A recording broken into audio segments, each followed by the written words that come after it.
Una buona serata a tutti i telespettatori, ben ritrovati, benvenuti nello studio di TV7 Match per questa puntata del venerdì sera. Buonasera Ermanno. Buonasera Tullio, siamo alla ripresa del, del 2019, quindi facciamo gli auguri ai nostri telespettatori e ai nostri ospiti, che sia un anno buono, concreto, operativo, questo è importante. Certo. Allora, questa sera abbiamo parecchie cose in pentola, come si usa dire, che abbiamo preparato per i telespettatori ma anche per i nostri ospiti. E iniziamo questa sera soprattutto anche con le ricorrenze, no? Sì, ecco, possiamo dire ai telespettatori che ci sono due punti che stiamo affrontando, quello del decreto sicurezza e quello invece e le conseguenze che questo può avvenire, ma la seconda parte sarà sull'immigrazione, no? E quindi è importante che abbiamo cercato di dare senso a questo fenomeno e soprattutto a concretizzarlo con documentazione, e questo è molto importante, quello dell'immigrazione. Ma cominciamo col memento, cioè il ricordo di Fabrizio D'André, perché esattamente 20 anni fa, in questa data, ci lasciava e lasciava un'eredità di grande livello, e questo grande poeta e anche autore di canzoni, io lo vorrei ricordare con un pezzo. Certo, è un pezzo famosissimo, anzi uno forse dei più amati, no? di De André, che è Bocca di Rosa. Ve ne proponiamo un breve brano. La chiamavano Bocca di Rosa, metteva l'amore. La chiamavano Bocca di Rosa, metteva l'amore sopra ogni cosa. Appena scesa alla stazione del paesino di Sant'Ilario, tutti s'accorsero con uno sguardo che non si trattava d'un missionario. C'è chi l'amore lo fa per noia, chi se lo sceglie per professione. Bocca di Rosa nell'uno nell'altro, lei lo faceva per passione. Ma la passione spesso conduce a soddisfare le proprie voglie, senza indagare se il concupito ha il cuore libero oppure a moglie. E fu così che da un giorno all'altro Bocca di Rosa si tirò addosso la funesta delle cagnette a cui aveva sottratto l'osso. Ma le comari d'un paesino non brillano certi in iniziativa, le contromisure fino a quel punto si limitavano all'invettiva.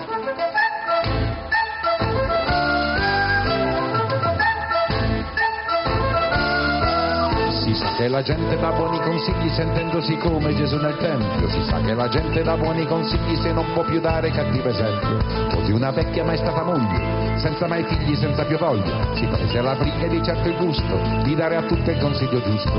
E rivolgendosi alle cornute le apostolo poco parole argute, il furto d'amore sarà punito, disse dall'ordine costituito. Quelli andarono dal commissario e dissero senza parafrasare: quella schifusa c'ha troppi clienti, più di un consorzio alimentare. Ed arrivarono 4 gendarmi con i pennacchi, Ed arrivarono 4 gendarmi con i pennacchi e con le armi. Il cuore tenero non è una dote di cui si ancora i carabinieri, ma quella volta a prendere il treno l'accompagnarono malvolentieri.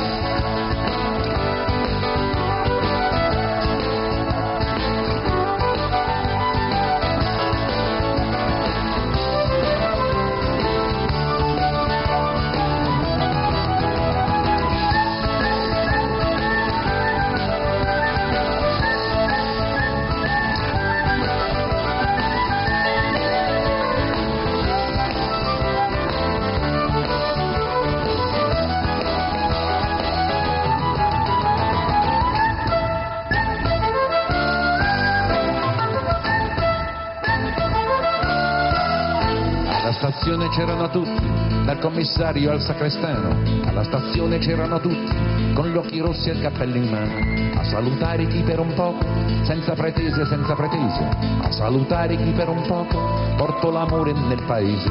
C'era un cartello giallo con una scritta nera, diceva addio Bocca di Rosa, con te se ne parte la primavera.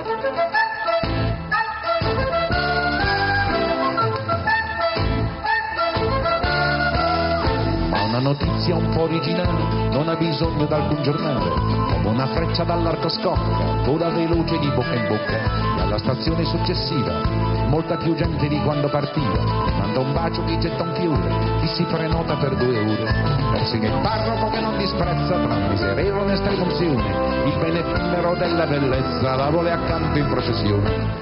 Con la Vergine in prima fila e bocca di rosa poco lontano, si porta a spasso per il paese l'amore sacro e l'amor profano.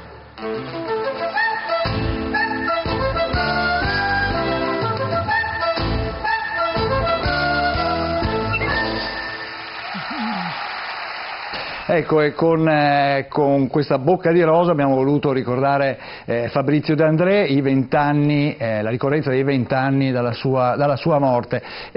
Presento gli ospiti che abbiamo questa sera in studio con noi. Buonasera a Roberto Milan, buonasera, sindaco di Bagnoli, siamo in provincia di Padova. Buonasera sindaco, grazie di essere qua. Buonasera al professor Giampiero Dalla Zuanna. Buonasera, docente di demografia all'Università di Padova e anche esponente del Partito Democratico Veneto, grazie anche a lei di essere qua. Al suo fianco abbiamo Davide Zagni, giuristi democratici. Ecco, lei è specializzato in diritto dell'immigrazione, giusto, diciamo così, no? Questa è la sua... Allora, noi abbiamo sentito De André e darei proprio la parola a Zagni, che è anche un po' il più giovane, no? Qua in studio. De André forse ha avuto modo di apprezzarlo non direttamente. Sì, ho avuto un'infanzia, diciamo, segnata molto da questi cantautori, perché contrariamente a tanti miei coetanei io sono cresciuto con De André, con le canzoni di De André, di Guccini, di Gaber, e purtroppo appunto data l'età, perché ho 30 anni, non ho mai avuto l'occasione di andare a un suo concerto. Ho visto un concerto di Cristiano De André all'anfiteatro di Verona, che cantava proprio suo padre, quindi ho avuto questa fortuna, insomma, di sentire la voce di De André cantata dal figlio, però mai di vedere di persona. Certo.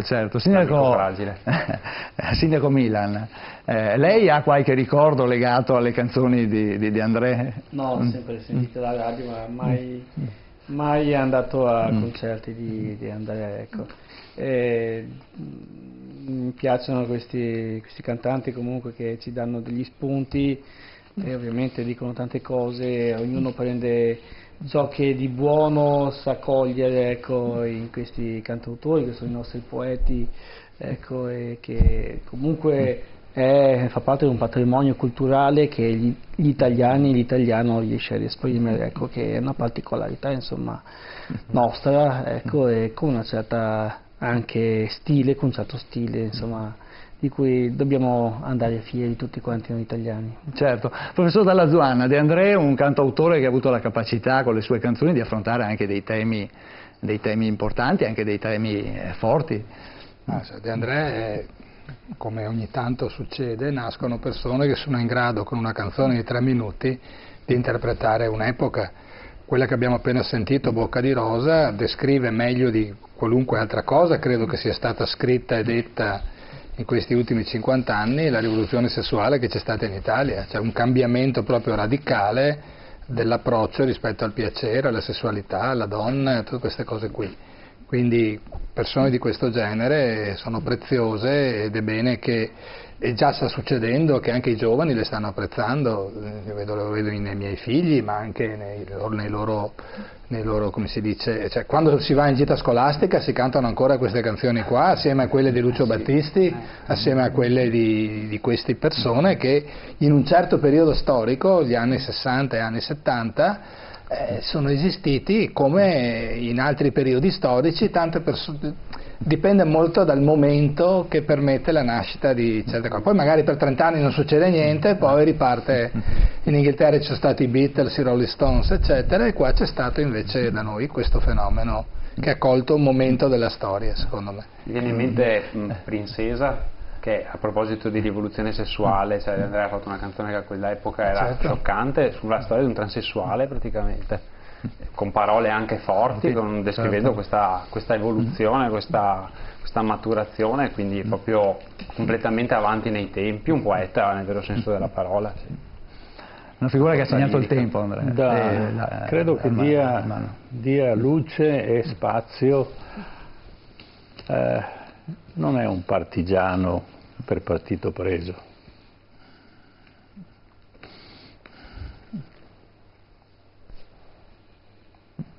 È una persona che riesce a interpretare un momento socio-politico e comunque anche religioso di una guerra, perché lui incomincia inizio anni 60 a scrivere il suo primo pezzo, che poi è la storia di Marinella, che in realtà prende spunto dall'uccisione di una prostituta. Ma dopo di quella parla della guerra, quindi Papaveri Rossi e quindi tutte le altre canzoni che ricordano la morte di tanta gente. E non è di parte, e da ambedue le parti, soprattutto nei Papaveri Rossi, chi spara per primo riesce a sopravvivere e l'altro non ha neanche il tempo di domandare perdono, no, per i propri peccati.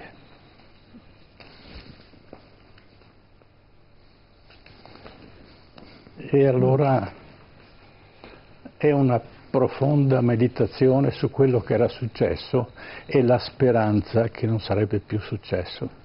E le sue canzoni sono un'interpretazione, e siete sempre dalla parte del più debole, dalla parte di chi muore, dalla parte della prostituta, dalla parte del giovane, dalla parte, e c'è una serie di canzoni che riguardano prettamente una religione interpretata in maniera molto concreta, poco surreale, che cerca di capire che cosa è stato, per esempio, Gesù nella sua interpretazione della vita, e quindi chi è stata la figura di Maria, e questo lo trae spunto dai Vangeli apocrifi, questi Vangeli che raccontano di Cristo come uomo e non come essere sovrannaturale, e in questo senso acquisiscono un valore aggiuntivo, anche se in altri tempi sarebbero state oggetto di persecuzione, ma ormai c'è questa visione della religione che è una visione più umana, ed André ci ha messo del suo. Poi ci sono canzoni allegre come il Re Carlo, no? Che naturalmente prende in giro un po' il re, il Medioevo. Che l'ha scritta Paolo Villaggio, quella il testo è stato scritto assieme a Baccio, no? Ed è una delle prime, perché parliamo del 63, certo. No? Quindi una delle prime canzoni con Paolo Villaggio. Paolo Villaggio ancora non era diventato quel personaggio, quell'attore fantastico. Genovesi. Ecco, e naturalmente poi ci fu il grande dramma del suo sequestro in Sardegna, e poi fu liberato, e lui non volle perseguitare i suoi sequestratori, perché diceva che ben altre persone a monte erano i veri responsabili, e quindi anche in questo caso fu dalla parte dei più deboli. Certo. Allora adesso invece vediamo un'altra ricorrenza storica, una ricorrenza storica importante, e lo sentiamo nella sigla di Memorandum.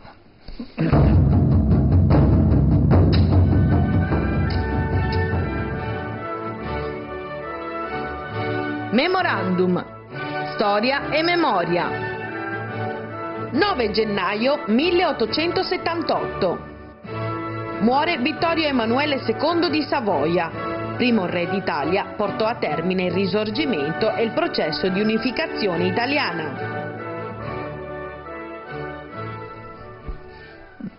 Bene, allora introduciamo questo argomento proponendovi un breve brano di un film conosciuto, correva l'anno di grazia 1870, e vediamo appunto questo breve brano di questo film.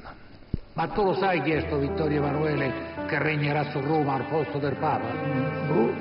Uno che ha detto di sì facendosene avanto. Io ho letto un libro solo in vita mia, il regolamento militare. Ma è per colpa dei liberali. Sto poveraccio deve... È per via dei politici. Finirà. Già, i politici sono tutti guai che c'ha la povera gente, cioè si mettono pure loro a complicare la vita, a inasprire le autorità. Quella, i politici. Ma sì, vogliono fare la rivoluzione per levare a Roma al Papa e darla ai piemontesi. Bella affare. Vanno a fare la guerra contro i francesi e si sono capati in re che non sa parlare manco italiano, un re francese. Ma la senti? Ha capito, un re francese. Ma la senti? Ma quella non lo può far mica, sa. Non mi d'accordo. Che se poi Dio ce scampi venissero davvero i piemontesi, allora se ne accorgerebbero i signori liberali. Quelli bruciano le chiese, rubano. E sapete le donne che gli fanno? Ecco, questo è un breve brano del film, ovviamente che ricorda e anche racconta un po' quello che era lo stato d'animo dalla Zuanna, che si stava... Lì c'è stata questa... In 10 anni si è compiuto questa grande unità d'Italia e Savoia sono stati, non so se loro malgrado o come si dice, o insomma si sono trovati in questa situazione storica e ne hanno, diciamo, fra virgolette, approfittato, sono diventati re d'Italia. Devo dire che rispetto a quello che è stato detto prima, in realtà l'italianizzazione di Savoia c'era già stata da prima, no? Con lo spostamento della capitale appunto a Torino dalla Savoia e ancora con lo scambio di territori francesi in cambio appunto della Lombardia e poi più tardi del Veneto, eccetera, per cui in realtà questa tendenza a guardare, infatti loro erano re di Sardegna, no? Da un punto di vista diciamo araldico e teorico. Ecco, dopodiché sapete, dal punto di vista storico l'unità d'Italia è stata una cosa molto particolare, probabilmente inevitabile, visto il periodo storico in cui si era e visto il modo con cui il risorgimento è andato avanti. Detto questo, lasciamo che gli storici valutino e noi ci troviamo con l'Italia di oggi cercando di farla andare avanti il meglio possibile in un'integrazione europea che, come c'era stata l'integrazione italiana, adesso è necessario proprio per poter fare al meglio, no, un processo di sviluppo eccetera, guardare a qualcosa di più grande, perché sennò altre potenze molto più grandi di un paese come l'Italia rischiano di farci fare sostanzialmente quello che vogliono se non riusciamo a essere un paese, un'unità più grande rispetto a quella dello Stato nazionale. Cosa dice? Ecco, riprendere spunto da quello che ha detto appunto il professor Dalla Zuanna, perché in effetti gli cascò in braccio un regno. Poco fece Vittorio Emanuele II, che amava molto le donne e andare a caccia piuttosto che combattere, tant'è vero che quando Napoleone III arrivò in Italia per fare la seconda guerra di indipendenza nel 1959 si fermò in Lombardia, non continuò la guerra nel Veneto, che era praticamente vinta, solo per una questione di posizione politica, perché Vittorio Emanuele II non volle incontrarlo se non in un attimo perché diceva che lui non era nobile quanto era nobile la sua famiglia, e mentre i francesi combattevano le varie battaglie in Lombardia, lui andava a caccia e si divertiva. È morto in caccia, durante la caccia, infatti. È morto durante la caccia, però si presume che sia morto per malaria, per le febbri malariche. Per febbre malarica. Difatti lui non voleva andare a Roma. Roma era una città rischiosa sotto questo punto di vista, la malaria, poi ci pensò Mussolini a debellarla con tutta la campagna antimalarica, eccetera, eccetera. E quindi farei vedere, proprio per confermare quanto detto, il pezzo che riguarda come venne fatta l'unità d'Italia. Sì, c'è uno storico che spiega un pochino quali erano, diciamo così, le dinamiche geopolitiche, diciamo, e racconta poi. Questo è il professore Eugenio Di Rienzo, che insegna storia moderna all'Università La Sapienza di Roma. Ascoltiamolo.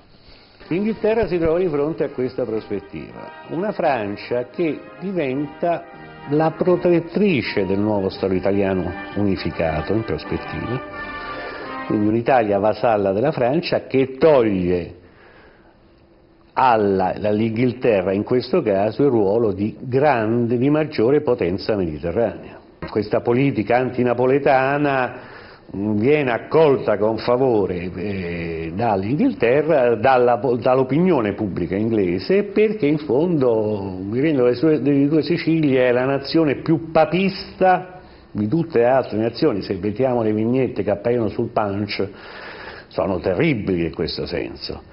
Questo sembra un paese fatto di frati, di monache, di superstizioni e così, quindi c'è un grossissimo pregiudizio anticattolico. Ecco, questo è dunque un pochino quelli che erano, quello che era la situazione, quella che era l'influenza inglese in tutto, quella che è stata tutta l'influenza inglese in tutto quello che ha comportato l'unità d'Italia. Zagni, vogliamo aggiungere qualcosa? Sì. Diciamo che una brevissima anche battuta di spirito, adesso si può discutere, ma di sicuro allora è stata fatta l'Italia ma non gli italiani, insomma, gli storici propendono sempre di più sul considerare il processo di unificazione come un'annessione che è stata fatta sì anche con dei movimenti dal basso, ma poi appunto fondamentalmente uno Stato-nazione che ne ha incorporati altri che erano in forte difficoltà e che erano accomunati comunque da un certo tipo di sentire che veniva dal basso, però appunto più che una fusione si parla di un'annessione di uno Stato che pian pianino si è incorporato tutti gli altri, e più che appunto condividere le stesse osservazioni che sono state fatte dal professore, mi viene da dire per fortuna che Vittorio Emanuele II si è circondato di uomini come Cavour, come Quintino Sella, che hanno costituito l'ossatura poi del suo governo e della sua azione e hanno creato le basi per la politica italiana. Insomma, sì, quello che è importante dire è come l'unità d'Italia, perlomeno la seconda parte dell'unità d'Italia, grande peso ebbe l'Inghilterra, lo vedremo poi nel contributo che viene. Certo, beh, si capisce proprio da questo, perché appunto Garibaldi arriva a Londra e viene, come dire, celebrato come una star di fatto. Vediamo, sentiamo. In Inghilterra avrà un'accoglienza trionfale, incredibile, centinaia di migliaia di persone che a Londra si arrampicano sui lampioni per vederlo.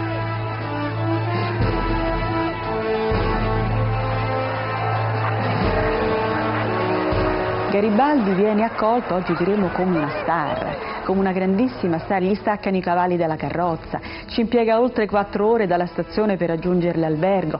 Tutta Londra è in fermento, lo accolgono con un calore, con un affetto, con un entusiasmo tale da mettere addirittura a disagio il governo inglese. È l'eroe, è l'uomo che ha abbattuto un regno e lo ha regalato. Ecco, questo insomma dà l'idea di quello che era, Ermanno, quello che è stato il ruolo inglese. Sì, no? Prego. Beh, nella vicenda dell'unità d'Italia, una vicenda che ha portato e ha lasciato del strascici che stiamo vivendo tuttora, ecco. Un territorio diviso e così unificato con un'avventura appunto di Garibaldi che ha scorazzato appunto per l'Italia e che gran parte però deve essere ancora compiuta, e quindi il sentimento italiano che si deve ancora riscoprire in tanti italiani, ecco. Il monito del professore è di allargare questa visione all'Europa, è un monito importante, ma soprattutto anche l'Europa deve capirci e inglobarci in una realtà che è questa europea, che ha bisogno dell'Italia e l'Italia viceversa ha bisogno dell'Europa. Ecco. Certo, ecco, ma se noi consideriamo l'evento della conquista del Sud, fu una vera e propria rapina, perché il Sud aveva un'economia, per un buon governo che era stato proprio dei Borboni, per risorse che c'erano al sud, tipo lo zolfo, che sicuramente avevano portato un livello, diciamo, economico, ovviamente non equamente distribuito, ma comunque c'era un livello economico molto elevato, tant'è che le banche diciamo, del Regno delle Due Sicilie facevano agio sulle banche dell'impero asburgico della Francia, quindi anche allora c'era una sorta di spread, e quindi chi dettava il punto di riferimento era il titolo di Stato del Regno delle Due Sicilie e non quello dell'impero asburgico. Questo era il fatto fondamentale. E naturalmente quando Garibaldi arrivò a Palermo, attualizzato al 1955, trovò circa 5.000 miliardi di lire attualizzati al 95, quindi ebbe modo di sostenere la sua guerra, che altrimenti sarebbe stata perdente, perché furono comprati ufficiali, generali, a tutti i livelli, a tutti i gradi, a tutti i livelli politici e anche nobiliari.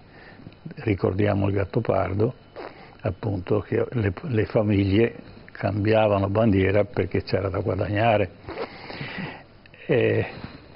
Vediamo un attimo però questo grande eroe che fu Garibaldi, che fu la creazione, è una creatura tipicamente inglese, di invenzione degli inglesi, che fa la grande impresa che può essere realizzata solo perché non c'è più Ferdinando II, c'è Francesco I che è il figlio che il padre chiamava lasagna perché amava cibarsi di lasagne e aveva poco iniziativa, cresciuto in un convento, e peraltro parente di Vittorio Emanuele II perché la madre è una Savoia, quindi c'è un grado di parentela.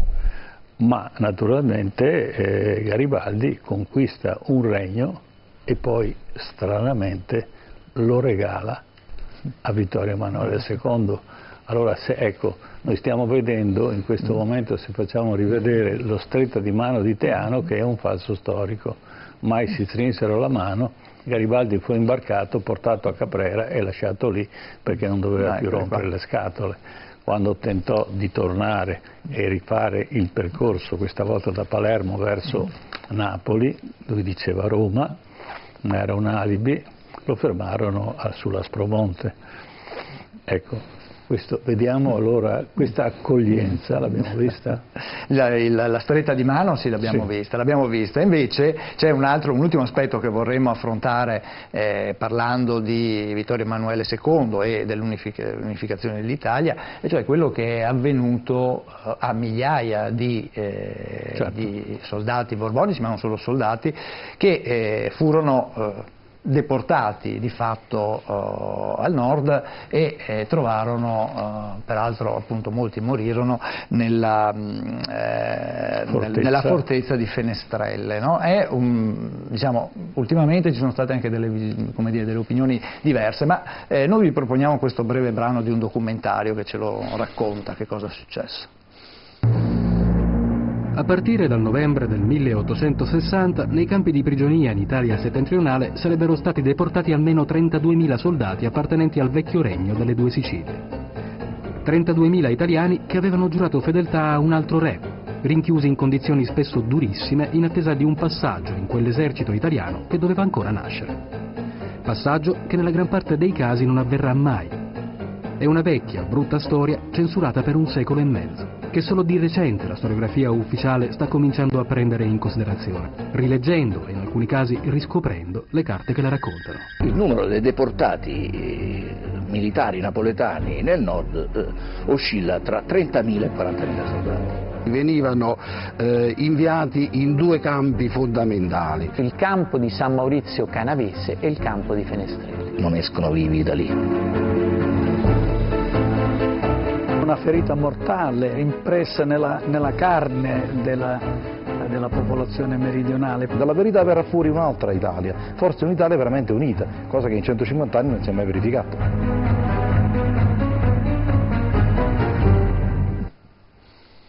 Ecco, questa è una vicenda forse poco conosciuta, di cui si è parlato poco, non so, Dalla Zuanna voleva dire qualcosa, c'era qualcosa di... Io, come si sarà capito, non sono un esperto di questo periodo storico, quindi faccio fatica a dare giudizi, eccetera. Condivido questa idea che il Risorgimento, specialmente nella storiografia più contemporanea, è visto per quello che è stato, sia uno scontro fra potenze, con una logica che c'era in quel periodo storico di costruire grandi nazioni che si alleavano fra di loro per nuclei di interesse, eccetera. Senza dubbio l'Inghilterra aveva la necessità e la volontà di contrastare la potenza francese, di tutte queste cose qua che sappiamo.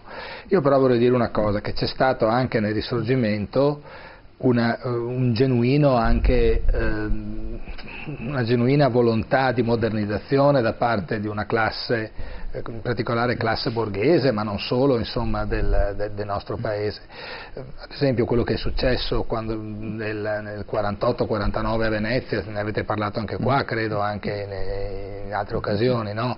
È stata una rivolta nazionale, cioè c'era l'idea appunto che la modernità fosse costruire uno Stato più grande, insomma unificare il Veneto con la Lombardia, con il Piemonte, eccetera, insomma. Quindi questa idea e fra l'altro questa cosa era nata anche per esempio proprio nella partecipazione di Manin e di altre persone delle città venete al progetto di costruzione della ferrovia, no? Adesso si parla tanto di TAV eccetera, ma pensate cosa voleva dire allora costruire la ferrovia da Milano a Venezia? Era un'opera mostruosa da un punto di vista di modernizzazione, cioè voleva dire metterci. Adesso diciamo che si guadagniamo 3 ore per andare a Parigi, là si guadagnavano 6 giorni per andare da Venezia a Milano grazie alla ferrovia, cioè, quindi cambiava tutto da un punto di vista così. E quindi esisteva questa classe borghese italiana che dopo è stata in parte anche la cosa da cui poi è nata l'Italia su cui viviamo adesso, con tutte le sue contraddizioni, ma anche con uno sviluppo economico che non ha avuto pari, insomma, in certi momenti, grazie anche da questa cosa che è partita appunto nell'Ottocento, insomma, ecco. Quindi va bene leggerlo come un discorso di Risorgimento, come un scontro fra poteri, rapine, cose terribili come quelle che abbiamo visto qua. Si può parlare anche del brigantaggio, che è stata una cosa del genere. I chiamati briganti in realtà in gran parte erano ex soldati borbonici o gente che faceva loro riferimento, che contrastava il nuovo potere. Ecco, alcuni li chiamavano briganti, ma si possono chiamare anche patrioti dal loro punto di vista, eccetera. Certo. Quindi da questo però c'è anche l'altra faccia, come c'è quasi sempre nelle vicende storiche, la faccia appunto di modernizzazione, di cambiamento all'interno del Risorgimento italiano, senza il quale è impossibile comprendere quello che è anche lo sviluppo che c'è stato poi a partire dal periodo di Giolitti e poi in modo pieno durante il miracolo economico, eccetera. Certo. Ermanno, c'è una questione, no? Perché si parla di italiani che hanno, tra virgolette, segregato altri italiani, ma di fatto i borbonici non erano italiani. No. Ma dipende da cosa vogliamo intendere per italiani. Diciamo che l'unità d'Italia, quando fu fatta l'unità d'Italia, c'è qualcuno che disse fatta l'Italia, facciamo gli italiani. E questo diciamo che viene condiviso in tutte le scuole, ma è un profondo razzismo, perché gli italiani sono la diversità, cioè quello che altri proponevano è di fare una federazione di stati, come fu la Germania, ancora adesso, e quindi l'unità nella diversità sarebbe stata più preziosa che invece creare l'italiano, che non è poi quella unificazione, quell'appiattimento dell'individuo uguale a Palermo e uguale a Trieste. Ciascuno ha una sua caratteristica e per fortuna in parte l'abbiamo mantenuta, ma per esempio il chiamare dialetti le lingue che invece si parlavano nelle varie regioni erano una cosa importante e dignitosa. Il Veneto, il dialetto, quello che oggi chiamiamo dialetto, era una lingua a tutti gli effetti. la regina Elisabetta, quando scrive a Venezia al Doge, scrive in dialetto veneto, perché dice: se scrivo in inglese non capiranno niente. Questo dà l'idea di come è cambiato il mondo, e quindi era la diversità. Poi chi ha fatto veramente ha imposto la lingua italiana non fu nessuno salvo la televisione. La televisione nel giro di pochi anni mise tutti gli italiani in condizione di riuscire a parlare e anche a scrivere, perché c'era una lezione di maestro. Professor Manzi. Infatti durante la prima guerra mondiale spesso gli ufficiali non si capivano con i soldati. Sì. Avevano soldati che non capivano quello che dicevano perché erano di regioni diverse. Ma si capivano più. Si è fatta molto la lingua italiana, perché stranamente per la prima volta. Alcuni italiani capivano più gli austriaci che non i siciliani, i napoletani, eccetera. Quindi questa era l'Italia, e forse andando in questa direzione, non scontrandoci, forse avremmo creato un'Italia migliore. Questo l'esperienza della storia ci dice come non ripetere l'errore nell'unità europea, perché stiamo ricadendo negli stessi errori che furono fatti durante l'unità d'Italia. Bene. Allora, chiudiamo qui questa pagina che abbiamo dedicato alle ricorrenze. Adesso vi riproponiamo Bocca di Rosa di Fabrizio De André, poi andiamo in pubblicità e dopo torniamo per parlare del decreto Salvini, decreto sicurezza. Piace, non piace, saremo veramente più sicuri per i migranti, cosa cambia, cosa succede, e anche questo ritorno al lavoro delle organizzazioni non governative nel tratto di mare tra il Nord Africa e l'Italia. A tra poco, intanto Bocca di Rosa. La chiamavano Bocca di Rosa, metteva l'amore. La chiamavano Bocca di Rosa, metteva l'amore sopra ogni cosa. Appena scesa alla stazione del paesino di Sant'Ilario, tutti s'accorsero con uno sguardo che non si trattava d'un missionario. C'è chi l'amore lo fa per noia, chi se lo sceglie per professione. Bocca di Rosa nell'uno nell'altro, lei lo faceva per passione. Ma la passione spesso conduce a soddisfare le proprie voglie, senza indagare se il concupito ha il cuore libero oppure a moglie. E fu così che da un giorno all'altro Bocca di Rosa si tirò addosso la funesta delle cagnette a cui aveva sottratto l'osso. Ma le comari d'un paesino non brillano certo in iniziativa, le contromisure fino a quel punto si limitavano all'invettiva.